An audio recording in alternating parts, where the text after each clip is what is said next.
c'est qu'on avait mal traité, en tout cas mal géré la relation avec l'Église catholique. Ça a été reconnu, c'était une erreur qui avait été faite à l'époque. Et je pense qu'aujourd'hui... Le pouvoir actuel tombe dans la même erreur. Tombe dans la même erreur, malheureusement. Et vous vous imaginez lorsqu'un cardinal, c'est pas n'importe qui, le cardinal Ambongo, lorsqu'il dit qu'il n'est pas en sécurité parce que depuis que l'UDPS est au pouvoir, vous vous imaginez la portée de ces déclarations?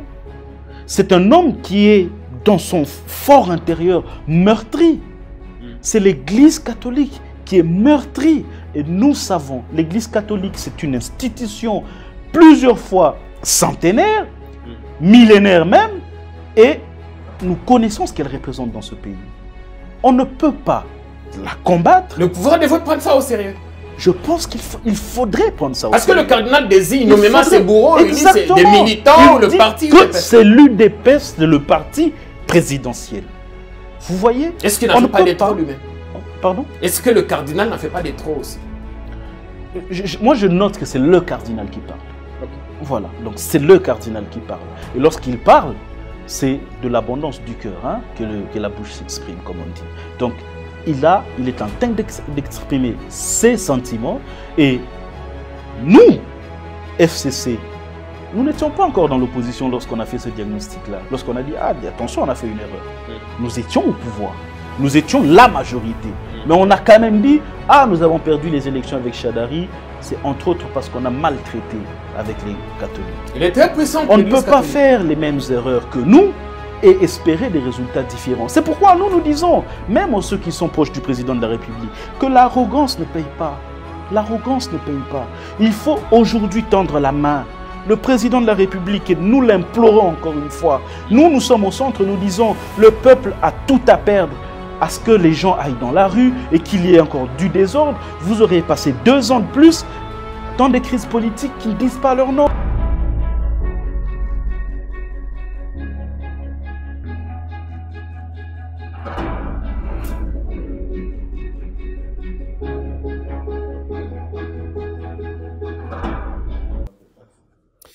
Pourquoi la nouvelle alliance Kabila-Fayulu gêne au point de susciter fantasmes et polémiques dans l'opinion?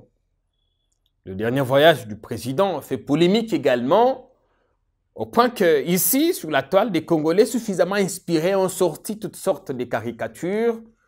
Où va le pays? La perspective 2023? Katumbi va-t-il partir?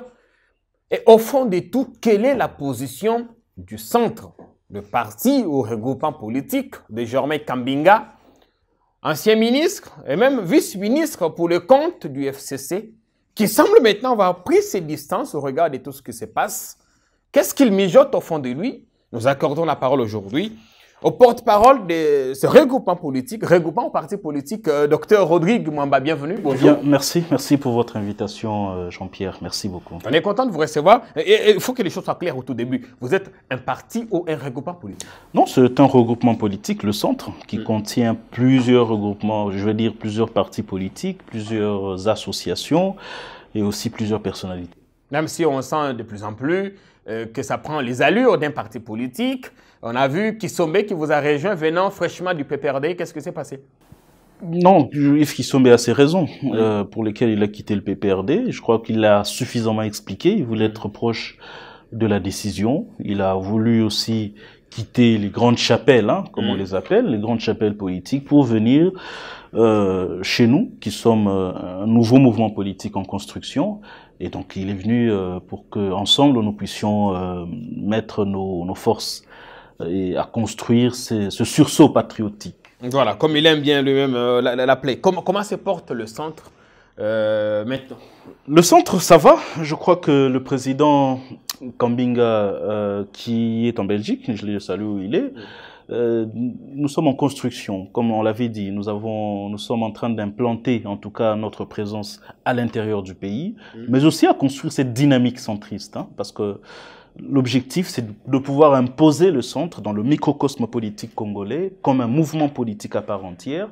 Et ça, il faut beaucoup de courage, beaucoup de travail et beaucoup d'abnégation. C'est ce que nous sommes en train de faire. Le centre était avec le FCC à un moment donné.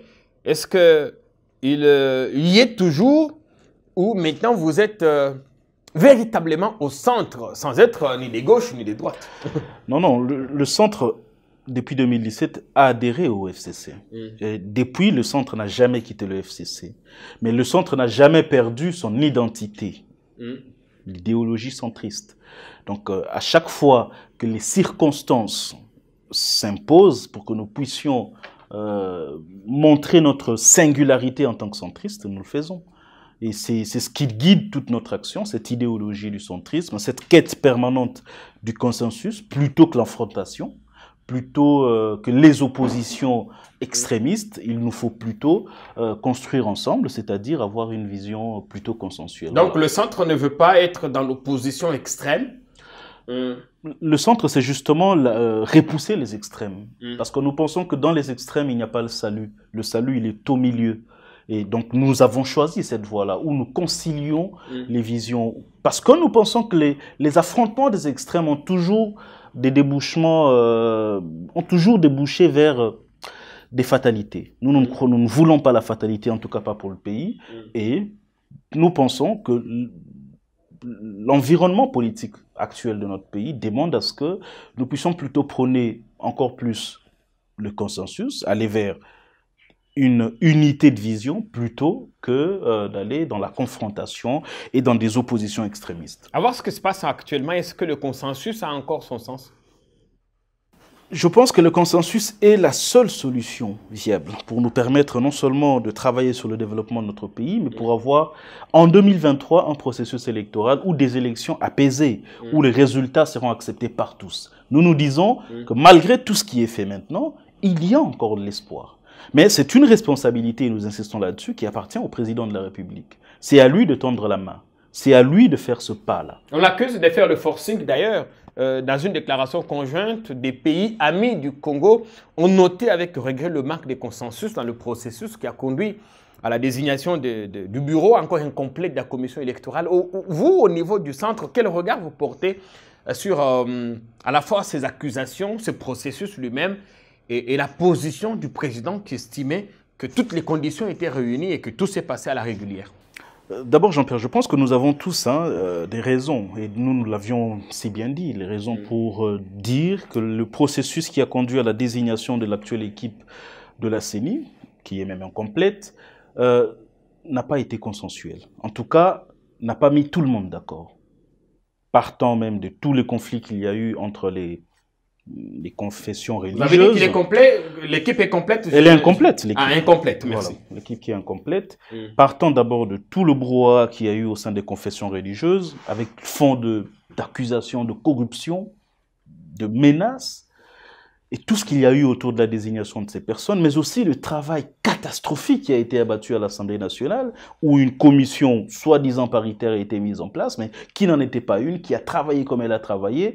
Et lorsque vous les suivez, ceux qui étaient dans cette commission, vous comprenez comment ils balbutient sur des questions précises. Ça veut dire que le travail, non seulement il n'a pas été consensuel, mais il n'a pas respecté la loi comme il le fallait. Mais lorsque nous nous en étions remis à l'époque au président de la République, en tant que garant de la nation, garant du bon fonctionnement des institutions, maintenant que le président a usé de ses prérogatives, parce que il faut arrêter de voir le président que comme un adversaire politique. Voyez-vous, lorsqu'on est dans l'opposition, le président, c'est lui qui est au-dessus de nous tous, en tant que garant du bon fonctionnement des institutions. C'est lui qui doit veiller à ce que tout se fasse dans les normes.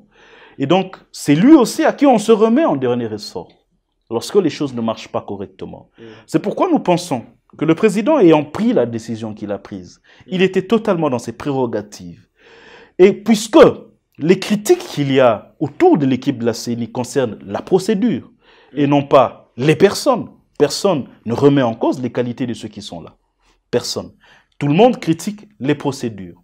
Et donc, puisqu'il est chef de l'État, nous, ce que nous disons, c'est qu'il lui appartient encore la responsabilité de tendre la main à ceux qui ne sont pas d'accord. Il a dit clairement que tout s'est passé à la régulière.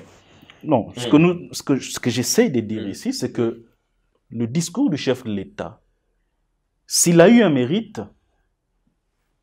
il y a eu beaucoup de mérites, mais il n'a pas réussi, en tout cas, à rassembler les Congolais. Ça, il faut être d'accord. C'est pas pour rien qu'il y a des plateformes qui se mettent aujourd'hui dans l'opposition avec un certain nombre de mouvements citoyens. On va en parler. Pour pouvoir aujourd'hui envoyer les gens dans la rue. Ça veut dire que les Congolais ne sont pas tous rassemblés autour de cette institution importante qui va organiser, qui va décider ou bien qui va organiser le futur de notre démocratie et même tout simplement de la bonne marche de nos institutions demain. Et donc, nous pensons qu'il n'est pas encore trop tard. Le président de la République a pris une décision qui était dans ses prérogatives, mais nous pensons qu'il peut encore créer les conditions d'un consensus global autour revenir sur l'ordonnance d'investiture ou comment? Il peut encore le faire. Il peut le faire. Hein? Il peut le faire. Tout comme il ne peut pas le faire, mais qu'il peut aujourd'hui, d'ailleurs, ce n'est pas nous. On nous reproche de vouloir un dialogue, etc. Mais nous disons que c'est le président de la République lui-même qui avait, lorsqu'il prêtait serment, annoncé le forum sur la cohésion et l'unité nationale. C'est toujours le président, en tout cas le gouvernement de la République, qui a, au Conseil des ministres, je crois que c'était le premier Conseil des ministres du mois d'octobre, qui a annoncé, qui ont signé les termes de référence, en tout cas adopté les termes de référence, d'un forum sur la cohésion et la paix. Et le chef de l'État a annoncé que c'est son nouveau leitmotiv, unir les Congolais, créer la cohésion des Congolais. Et nous pensons que le chef de l'État a encore plusieurs options pour pouvoir créer autour de cette équipe de la CENI un consensus. Il y en a qui disent non, écoutez, on ne peut pas tous être d'accord, il y a une majorité et une opposition. Nous on dit non. Sur les fondamentaux, c'est-à-dire sur la CENI, sur ce qui organise les bases de notre démocratie, il n'y a pas de majorité, il n'y a pas d'opposition. Il y a plutôt un seul peuple qui doit être d'accord sur le fonctionnement de sa démocratie. À partir du moment où les Congolais sont divisés sur les fondamentaux, eh bien nous avons échoué. Mais est-ce que vous comprenez, par exemple, au PPRD, où on accuse le nouveau bureau, on l'a dit, incomplet, de porter déjà les couleurs de l'équipe adverse? Ce sont des critiques que nous comprenons. Mais nous disons, encore une fois, que personne ne remet en cause les qualités des gens qui sont là. Et donc, même plutôt leur proximité avec certains milieux. Ça veut... Je vais aller plus loin. Il nous faut créer. Parce que la désignation de membres de la CENI n'est qu'une première étape. Et donc, il nous faut créer aujourd'hui, pour être clair, des garde-fous. Si jamais le président de la République ne revient pas sur son ordonnance, eh bien, il nous faut créer des garde-fous, qui nous garantissent des garde-fous légaux, contraignants, par rapport aux membres de la CENI, pour ne pas retomber dans les critiques du passé. Garde-fous contraignants, quelles sont les critiques du passé? Lorsque, par exemple, les résultats des élections de 2018, moi je ne les remets pas en cause, mais j'ai dit qu'il y a des critiques qui sont fondées. Lorsque, par exemple, on proclame des résultats alors qu'il n'y a pas les résultats détaillés bureau de vote par bureau de vote. Ça n'était pas une contrainte légale. Mais je crois que les Congolais auraient été plus à l'aise de connaître qu'Angaba, Félix Tshisekedi avait eu tel nombre de voix, tel député avait eu tel nombre de voix. Ça, ce sont des choses sur lesquelles nous pouvons réfléchir. Nous pouvons, par exemple, lorsque le président de la CENI à l'époque va décider de proclamer des résultats sur base des résultats qui lui viennent, des flash disques. Ce qui fait de ce vote-là un vote électronique alors que c'était interdit par la loi. Et personne ne dit rien, il n'y a aucune poursuite. Je pense que si nous commençons à pénaliser les écarts de loi des gens qui gèrent la CENI, c'est aussi un début. Donc voilà, il faut, au-delà du fait qu'il y a cette équipe qui est déjà mise en place, mais si nous pouvons créer un consensus, bien sûr, en amenant de nouvelles règles, qui nous mettent tous d'accord pour contrôler le travail qui va être fait par cette équipe-là, nous pensons que nous pouvons éviter au pays 2 ans de cycle de violence, de protestation, et qui aura perdu dans tout ça? Entre-temps, c'est le peuple congolais. Un diplomate nous expliquait qu'ils ont tenté de convaincre le président, afin qu'il revienne sur sa décision. Il a dit qu'il connaît bien le Congo, les Congolais, c'est son terrain, ça passera, enfin il aurait dit, ça passera comme la machine à voter est passée. Vous voyez le président dans cette logique d'affront, des forcing, des moins ou personne d'autre? Vous savez, récemment, j'aurais dû commencer par là, le centre a fait un appel, un 3e appel au chef de l'État. Et dans cet appel, nous avons noté qu'il y avait un besoin de consensus autour d'abord des animateurs de la CENI, mais aussi des règles, c'est-à-dire la loi électorale et tout le reste, toutes les règles qui doivent nous amener aux élections de 2023.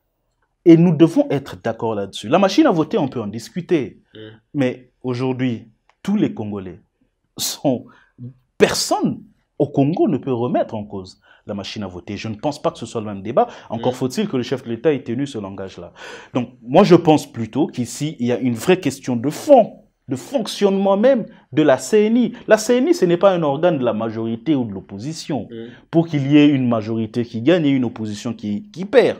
Non, la CNI, c'est pour tous les Congolais. C'est notre arbitre. Il faut, peu importe les personnes qui y sont, qu'il y ait un consensus sur les gens qui sont là, un consensus sur le mode de fonctionnement qui va le régir. Sinon, à partir de ce moment-là, nous aurons consacré malheureusement un autre cycle électoral plein de suspicions, opaques, alors que le plus grand enjeu, et nous le disons depuis très longtemps, pour les élections de 2023, c'est la transparence. Parce que nous avons déjà vécu beaucoup d'enjeux avec les élections passées. Les premières élections de 2006, c'était pour avoir un nouveau président élu par tous les Congolais. Ça ne s'était jamais fait. Les élections de 2018 devaient consacrer l'alternance. On l'a vu. Les élections de 2018 doivent, pour nous, rompre avec les critiques qui ont toujours émaillé les élections au Congo, notamment sur la transparence. Il faut que la transparence soit assurée. Est-ce que vous voyez les signaux, les premiers signaux de cette transparence où nous sommes quasiment dans ce qu'on a reproché aux autres hier? Non, je pense qu'avec ce qui s'est passé autour de la désignation des membres de la CENI, en tout cas cette désignation partielle, nous sommes bien partis pour que nous ayons des élections qui ne sont pas du tout transparentes.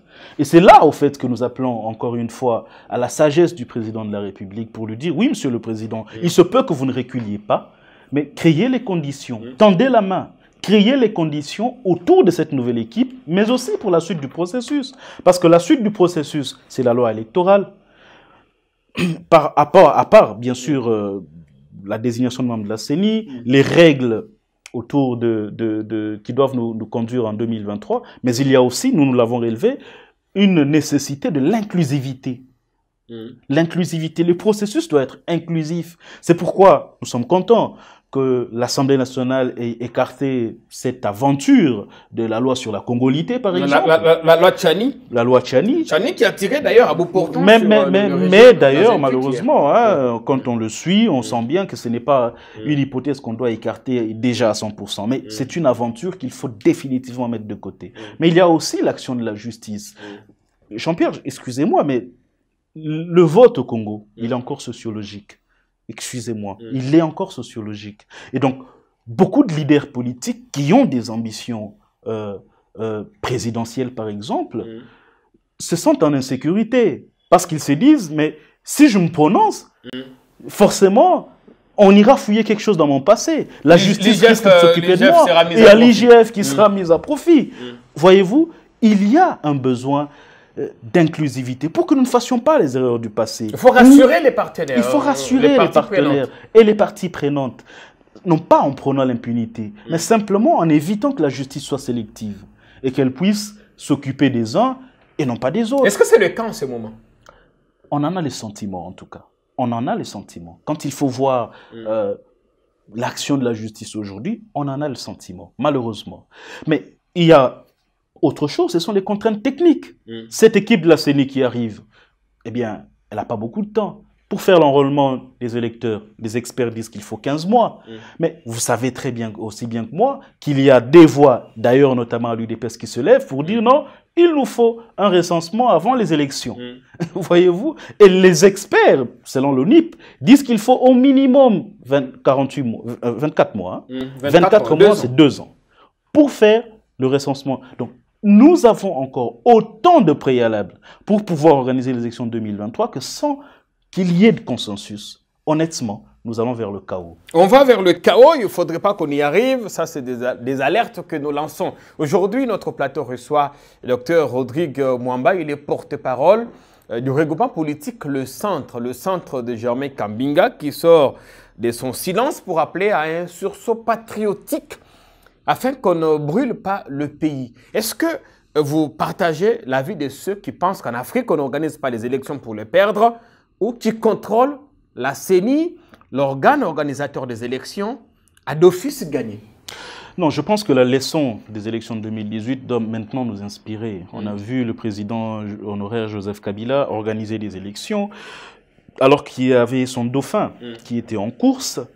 Il a perdu et je n'ai pas vu Joseph Kabila tenter de l'imposer, en tout cas. Et donc je pense que nous, au Congo, nous avons fait un très grand pas. Et nous devons continuer d'avancer. C'est ça le combat du centre. Lorsque nous parlons des élections, nous disons que c'est une dynamique. Ce qui a été fait dans le passé n'était pas parfait. Parce que j'entends beaucoup de gens dire, non, vous, au FCC, qui avez été avec Kabila, taisez-vous, vous n'avez pas de leçons à donner, etc. Je dis non. Ceux qui étaient avec Kabila, qui ont travaillé avec lui, qui ont organisé les élections, étaient des humains comme vous et moi. Ils ont eu à faire des erreurs, mais la vérité, c'est que lorsqu'on regarde la dynamique de notre démocratie, il y a une évolution. Eh bien, pour les élections de 2023, il ne faut pas que ça stagne. Cette évolution doit continuer. Il ne faudrait pas, en tout cas, que le pouvoir essaye de contrôler le processus. En tout cas, pour s'accaparer ou s'inféoder les résultats ou tourner en sa faveur les résultats qui seront annoncés. Donc, il faudrait absolument que nous puissions tous, opposition, majorité, société civile, veiller pour que l'impératif de la transparence soit respecté. Mais comme le pouvoir ne semble pas écouter cette voix, c'est peut-être pour ça que d'autres ont pensé que le pouvoir écouterait peut-être la voix populaire. C'est comme ça qu'ils ont formé ce qu'ils appellent le bloc patriotique. Vous, le centre, vous êtes au FCC.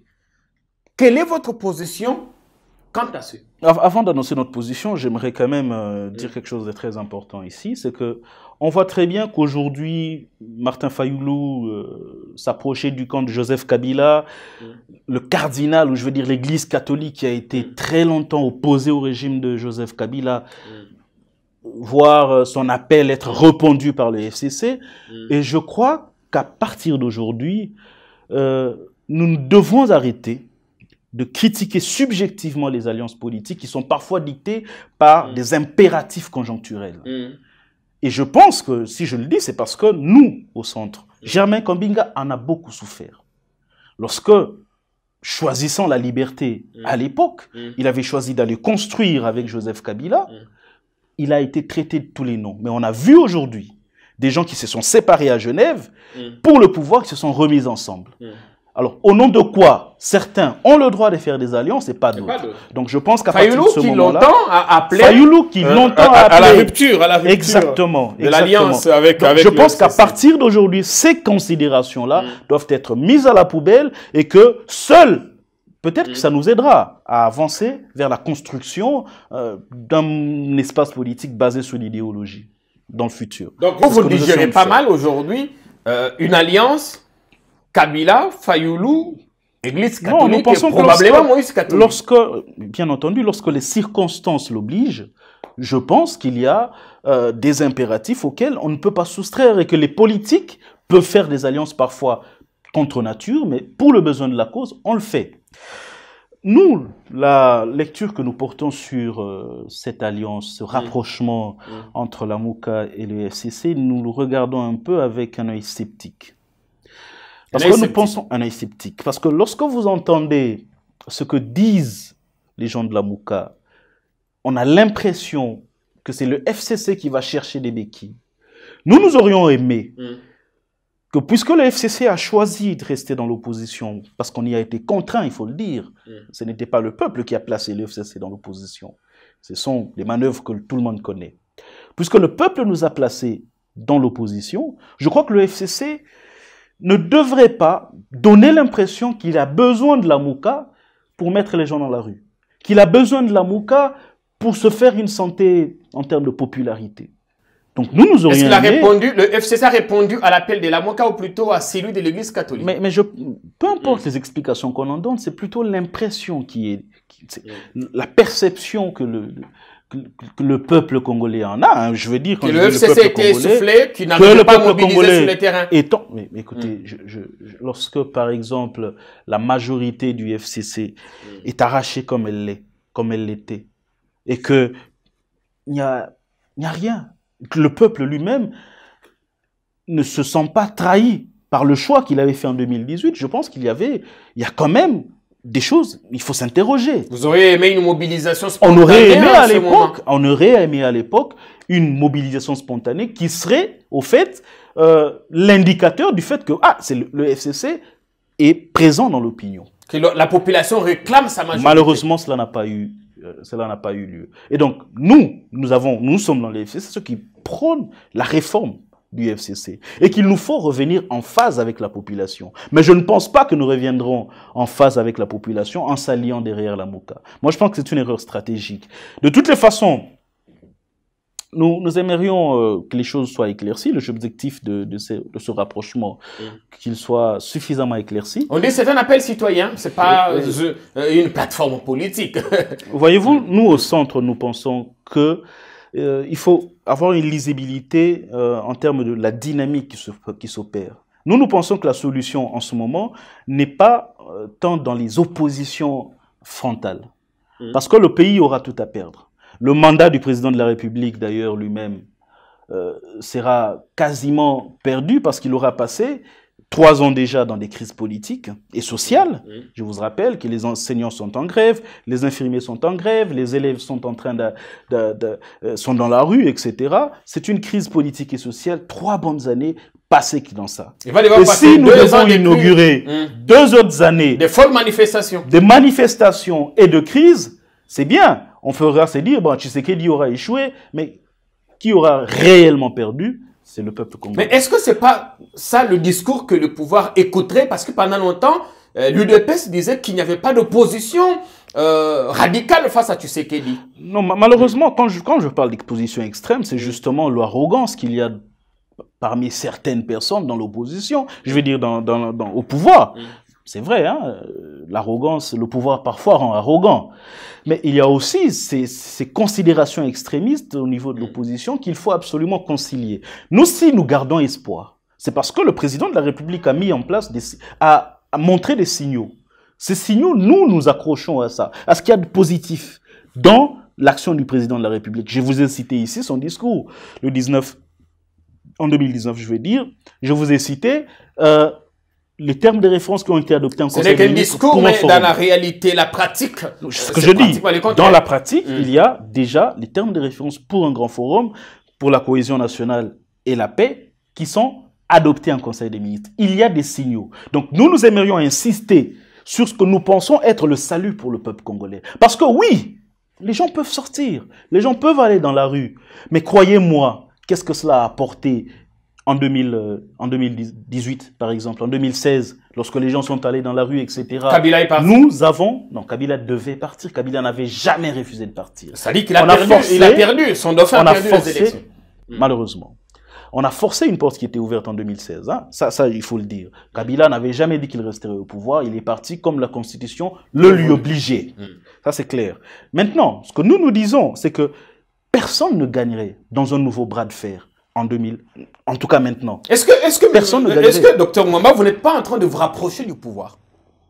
Non, nous ne sommes pas en train de nous rapprocher du pouvoir. Ça n'a pas de sens. Se rapprocher du pouvoir aujourd'hui pour gagner quoi? Stratégiquement, ce serait une erreur d'aller à l'union sacrée.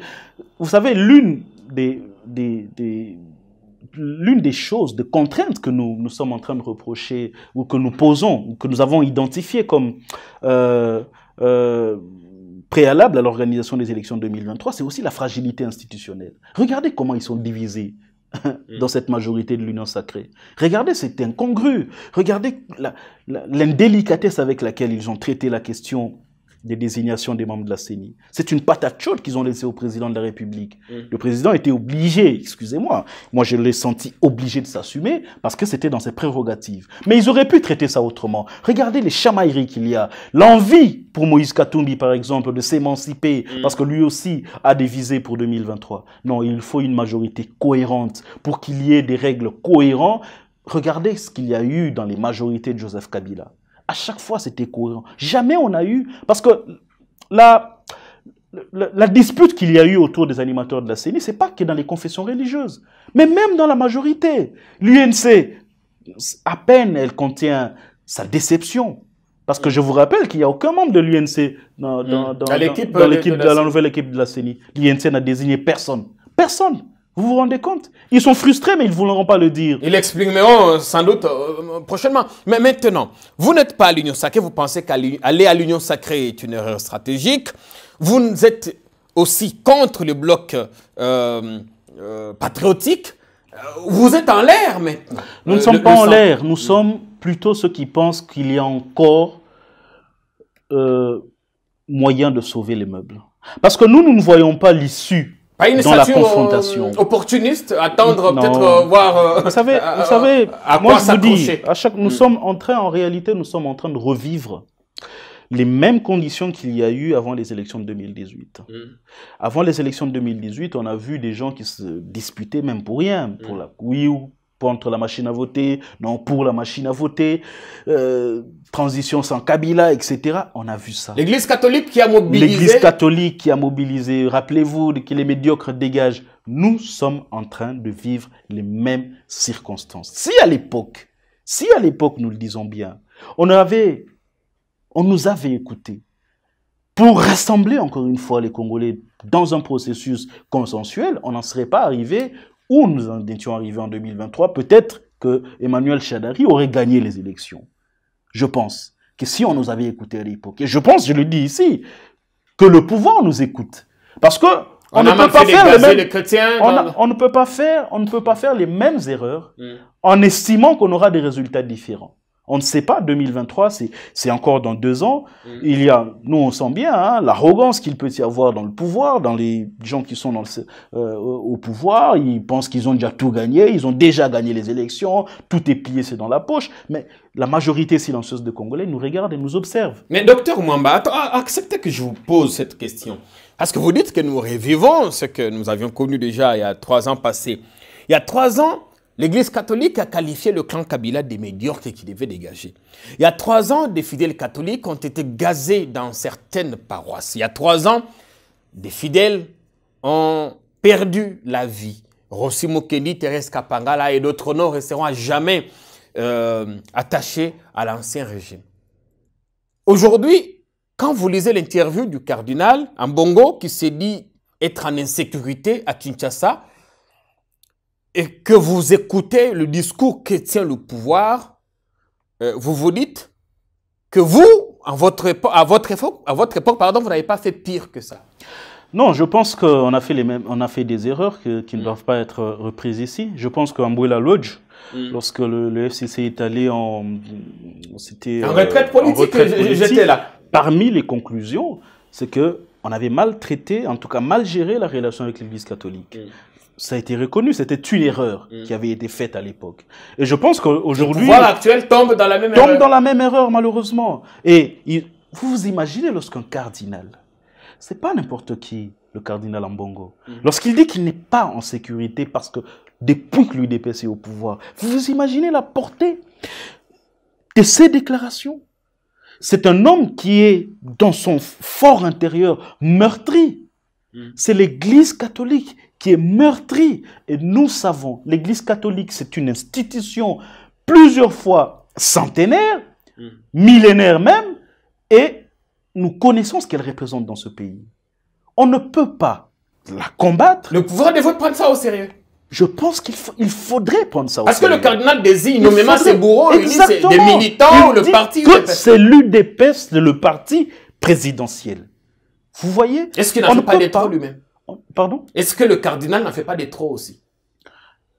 Moi, je note que c'est le cardinal qui parle. Okay. Voilà, donc c'est le cardinal qui parle. Et lorsqu'il parle, c'est de l'abondance du cœur hein, que la bouche s'exprime, comme on dit. Donc, il est en train d'exprimer ses sentiments. Et nous, FCC, nous n'étions pas encore dans l'opposition lorsqu'on a fait ce diagnostic-là. Lorsqu'on a dit, ah, attention, on a fait une erreur. Nous étions au pouvoir. Nous étions la majorité. Mais on a quand même dit, ah, nous avons perdu les élections avec Shadari. C'est entre autres parce qu'on a maltraité avec les catholiques. Il est très puissant. On ne peut pas faire les mêmes erreurs que nous et espérer des résultats différents. C'est pourquoi nous disons, même ceux qui sont proches du président de la République, que l'arrogance ne paye pas. L'arrogance ne paye pas.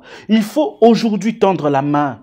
Le président de la République, et nous l'implorons encore une fois, nous sommes au centre, nous disons, le peuple a tout à perdre à ce que les gens aillent dans la rue et qu'il y ait encore du désordre, vous auriez passé 2 ans de plus dans des crises politiques qui ne disent pas leur nom. Mais hier, la vous crise disiez, sociale, elle elle est assez profonde. On n'a pas besoin d'en rajouter. Hier, vous avez dit que les gens. l'Église devrait se consacrer à l'apostolat, enfin, comment ça s'appelle, à l'évangile, à l'évangélisation, sa mission apostolique, s'arrêter là. Est-ce que ce n'est pas la même chose qui s'est fait maintenant, l'Église qui cherche de temps en temps à co-gérer avec l'État? Non, l'Église, je n'ai jamais vu l'Église catholique demander des postes. J'ai toujours vu l'Église catholique dans ce qui sont, c'est d'ailleurs leur mission, de pouvoir veiller à ce que la cité soit bien gérée, mais sans forcément occuper des fonctions d'État. L'Église ne demande pas un poste de ministre ou un poste de Premier ministre. L'Église n'a jamais demandé ça. L'Église est dans une logique, sa logique à elle, où elle pense être le défenseur des droits du peuple. Et d'ailleurs, nous avons vu, même ceux qui sont au pouvoir aujourd'hui, qui, quand ils étaient dans l'opposition, ils nous ont raconté que c'était du 50-50. La mobilisation qu'il y avait avec l'Église. Donc aujourd'hui, nous avions eu la même posture d'arrogance hier. On sait ce que ça nous a payé. Une bataille contre l'Église est perdue d'avance. Non, on sait ce que ça nous a payé, tout simplement. Et quiconque prendrait la même attitude, je pense qu'il ne peut pas espérer des résultats différents. Pourquoi est-ce qu'on ne se ressource pas de ce qui s'est passé avec le FCC? Pourquoi le pouvoir ne réalise pas ça? C'est ce qu'on appelle l'ivresse du lait ou quoi? Nous voulons être ceux qui, dans cette balance, dans ce grand combat d'influence autour du président de la République, ceux qui vont lui faire pencher vers les signaux qu'il a déjà donnés. Les signaux d'essayer de travailler pour la cohésion nationale et l'unité et la paix. Voilà, je crois que le président de la République et nous avons saisi cette fenêtre qui a été ouverte pour la cohésion et l'unité nationale. Et nous insistons là-dessus. Nous disons, monsieur le président de la République, ce n'est pas nous, que les gens arrêtent de nous taxer cela. Ce n'est pas nous qui cherchons le dialogue. Mais nous disons que c'est le président de la République qui l'a annoncé. En fait, vous voulez le dialogue? Nous ne voulons pas forcément. Si la cohésion nationale, si le consensus demandera le dialogue, oui. Mais si c'est un autre format, en tout cas que le chef de l'État qui a dit que c'est maintenant désormais son cheval de bataille, la cohésion et l'unité nationale, nous disons, monsieur le président, privilégiez cette voie-là, parce que c'est la seule qui puisse nous faire atterrir en 2023 en douceur. Dialogue ou pas, il nous faut tous nous mettre d'accord sur l'équipe qui est là autour de la CENI, et c'est le président de la République qui doit tendre la main. Deuxièmement, sur les autres règles qui doivent régir l'organisation. Il doit tendre la main, lui, qui sait ça en ce moment. Mais il disait quelqu'un de l'Union sacrée en position de force. Mais justement, ce sont ces gens de l'Union sacrée qui, moi je pense, se trompent d'époque, qui sont dans une attitude d'arrogance. Voilà. Non, moi je pense pas que le chef de l'État soit dans cette attitude-là. C'est pourquoi, vous savez, nous nous en remettons en lui, parce que finalement, à qui d'autre allons-nous nous en remettre? C'est lui qui a juré devant toute la nation et devant Dieu de pouvoir être le garant du bon fonctionnement des institutions de notre pays. Donc c'est à lui, c'est son devoir. Voilà, il faut être clair. C'est le devoir du président de la République de tendre la main à l'opposition et de créer un climat de cohésion nationale autour des élections de 2023. Si ce n'est pas fait? Je l'ai dit ici, les conséquences sont claires. Ce que nos erreurs à nous, c'est peut-être l'actuel pouvoir qui les payera en 2023. Ou il faut tendre la main à l'opposition, ouvrir, jouer carte sur table, offrir quelques postes, accepter de cautionner le glissement. Voilà. Vous savez, la question du glissement, je ne pense pas qu'il a vraiment trait à la recherche de la cohésion. Voyez-vous, moi je rappelle, Ngoï Mulunda, qui est d'ailleurs avec nous au centre aujourd'hui, a organisé des élections en 11 mois. La CENI à l'époque a été mise en place en mars 2011. En décembre, Ngoï Mulunda nous organisait des élections. À 90% d'ailleurs financées par l'État congolais, le peuple congolais lui-même. Et donc je pense que cet épouvantail-là que l'on place, c'est un gros épouvantail pour le peuple. Mais nous avons 24 mois encore avant les élections de 2023, donc ça veut dire que nous avons tout le temps de sauver les meubles. L'objectif pour nous ici, c'est que ce que nous disons, c'est que le pouvoir, il n'appartient à personne. En 2023, le pouvoir doit être remis entre les mains du peuple, pas des militants. Je parle de la majorité silencieuse. Celle peut-être qui ne sortira jamais dans les rues, mais lorsqu'elle ira voter, elle votera en âme et en conscience. Ceux qui voteront en âme et en conscience puisqu'ils seront la majorité, lorsqu'on proclamera les résultats, il faut qu'ils aient l'impression que leur choix a été respecté. C'est pourquoi nous disons qu'il faut qu'il y ait de la transparence. Et les garde-fous doivent être mis en place. Si le chef de l'État ne peut pas reculer, eh bien, il faut que les conditions autour de l'actuelle équipe puissent être créées, c'est-à-dire pour créer la confiance, et que l'opposition puisse finalement accepter de rejoindre la CENI, parce que c'est la première fois qu'on va investir une équipe de la CENI incomplète. C'est la première fois de l'histoire de notre pays. On a beau dire, moi j'ai vu le citoyen Bosso dire l'UDPS n'avait pas participé aux élections de 2006, mais ça n'a pas empêché. J'ai dit non, c'est pas vrai ce qu'il a dit, ce n'est pas le même contexte. À l'époque, la CEI, il y avait des composantes qui étaient citées, tout le monde a envoyé, sans aucune, sans aucune réticence. Et ça montrait comment je peux dire, la cohérence de la majorité de l'époque, ou je veux dire du gouvernement de l'époque. Et aujourd'hui, moi, je pense que ce travail, la majorité actuelle à laquelle on a confié Mbosso ne fait pas correctement son travail, mais en tout cas ne défend pas les intérêts stratégiques du chef de l'État. Et c'est un handicap pour l'Union sacrée. Effectivement, on sent un manque de stratégie. Est-ce qu'il faut craindre le pire ou un atterrissage forcé? Je suis au centre, nous sommes plutôt optimistes. Nous pensons qu'on peut encore sauver les meubles. La crise sociale est trop profonde pour qu'on y ajoute une autre crise politique. Je crois que le président de la République, s'il nous suit, ou alors si ses collaborateurs nous suivent, nous lui demandons, avec beaucoup d'empressement au cœur, Monsieur le Président de la République, prenez vos responsabilités, parce que c'est sans vos responsabilités, vous êtes obligé de tendre la main à votre opposition, de tendre la main à la société civile qui ne s'est pas retrouvée rassurée par votre discours, pour pouvoir créer un climat de cohésion nationale autour des élections 2023. Pas seulement la désignation des membres de la CENI, mais il y a d'autres étapes qui doivent garantir la transparence du processus et l'inclusivité, pour que ce ne soit ni par la loi, ni par les actions en justice, qu'on ne mette pas des côtés des leaders politiques qui ont des ambitions présidentielles. Et il y en a beaucoup qui n'osent pas se prononcer aujourd'hui par peur qu'on s'intéresse à eux par la justice. Est-ce que c'est pas parce qu'ils ont géré à un moment donné et qu'ils ont laissé des cadavres dans leur placard? Oui, croyez-moi, dans un pays post-conflit comme le nôtre, lorsqu'il y a une alternance qui arrive comme le nôtre, il y a plusieurs exemples dans tous les pays, hein, de l'Afrique du Sud en passant par certains pays européens, lorsqu'on sort d'un pays post-conflit comme le nôtre, ceux qui dirigent là, ils ont toujours un certain nombre d'affaires.